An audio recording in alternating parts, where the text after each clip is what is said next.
ระต่ายน้อยกระต่ายน้อยน้อยกระต่ายใหญ่ๆกินอาหารกินน้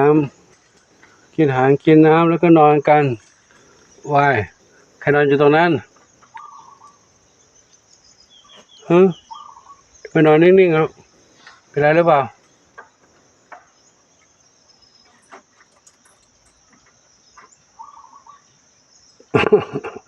นอนหลับเหรออ๋อไม่เป็นไรเนาะเป็นนิ่งจังเลยอ่ะแต่หายใจอยู่นะหายใจกันแม่ให้อยากท้องลูกกินงงหัวไปแล้วท้องเลยลูกอู้จะเอาหลานให้ปูเหรอท้องมันทำอะไรเนี่ยเอาหลานให้ปูเยอะๆเลยเนอะมาเยอะๆเลยนะ10 ตัวใช่ไหมลูก หลานให้ปูสัก10นะมี10 2 เหมียว2 กระต่าย20 ตัวละพอละกินเยอะๆพักผ่อนเยอะๆลูกเนอะปูทำงานตรงนี้ลูกนะหมอเหมียวกินข้าวกันแล้วก็เก็บถ้วยชามล้างหน่อยสิลูกเก็บถ้วยเก็บชามล้างหน่อยสิให้ปูเก็บอีกแล้วให้ปูเก็บอีกแล้วแดดก็ร้อนแล้วเช้าไม่ได้เก็บเนาะเช้าไม่ได้เก็บเมื่อเช้าเป็นไงไม่รู้อาการไม่ค่อยดีเดี๋ยวไปดูน้องเหมียวก่อนเดี๋ยวค่อยเก็บล้างนะ ใครนี่แม่นวดแม่ดำนวดกับน้องสีจมูกสีหน้าส้มมาเดินเล่นในสวนนี้เดินเล่นอยู่ในสวนกล้วยน้องหนึ่งเดียวใช่ไหมไม่ใช่น้องมีสุกส้มอ่อนชวนฝันเล็กชวนฝันใหญ่นี่บุญนี่เพชรดำน้อยทางนี้บุญสมและพวกเก็บถ้วยชามล้างกันลูกเด้อน้องเหมียวอยู่ตรงนี้ก่อนนะทั้งเล่นพักผ่อนอยู่นี่ลูกนะ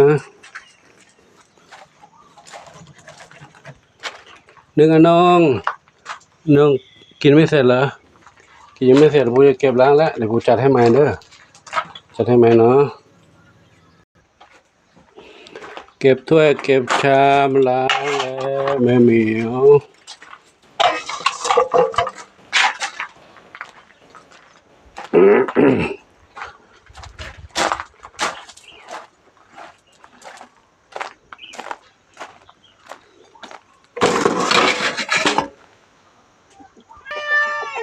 ปุ๋ยฝ้ายน้ำเพชรปุ๋ยฝ้ายอยากมาเดินเล่นเหรอยังไม่ออกลูกยังไม่ออกปูทำงานไม่เสร็จเลยเนาะยังไม่ออกเนาะคุณชายยังออกเหรอยังออกไม่ได้นะลูกนะเดี๋ยวปูทำงานก่อนนะลูกเด้อปูทำงานก่อนนะก็ออกมาก็กัดกันเจ็บอีกออกมาก็จะกัดกันเจ็บไม่เอานะปูทำงานก่อนนะเด้อ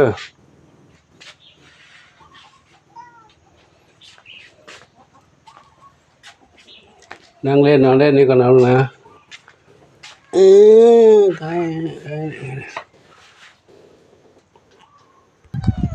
ไม่มีช่วยหลวงปู่กันช่วยหลวงปู่กันเต็มเลยกว่าน้องละ3-4 วันชอบอยู่คนเดียว3-4 วันกับเจนวรัตน์ก็อ้วนเท่ากันเลย3-4 วันเจนวรัตน์เพชรดำน้อยเจนวรัตน์ดูแผลสิโอ้แผลเดี๋ยวยุบเดี๋ยวหายทำไมลูกงุนงิดเหรอชอบอยู่คนเดียวงุนงิดตบเขาไม่ได้ลูกตบกันจะได้เจ็บเนี่ยกินตลาดเจ็บเนี่ยไม่กลัวนะลูกอยู่ใกล้ๆกันนะห้ามกลัวกันนะเรื่องปู่ขอยุติแค่นี้ไว้เท่านี้ก่อนนะปู่ทำงานก่อนเนาะก็ขออนุโมทนาสาธุกับทุกท่านที่มีความรักความเมตตาต่อน้องเหมียวให้ความรักให้ความห่วงใยจัดส่งอาหารของกินของใช้ยุกยาพิจภัณฑ์พร้อมทั้งดูแลเรื่องการทำหมันเฉพาะทีนะขออนุโมทนาสาธุขอบุญกุศลทั้งหลาย จงเป็นพระประจันทร์นำความสุขให้ทุกท่านพบความสุขความเจริญมีความสุขกายสุขใจปรารถนาที่ใดขอให้ได้สมความมุ่งมั่นปรารถนาทุกการทุกคนทุกท่านเถิดน้ำเพชรจุบกันจุบกันปุยฝ้ายอยู่ปุยทำงานกันเด้อเดี๋ยวค่อยเอามาเดินเล่นนะลูกนะเล่นกันนะลูกเด้อ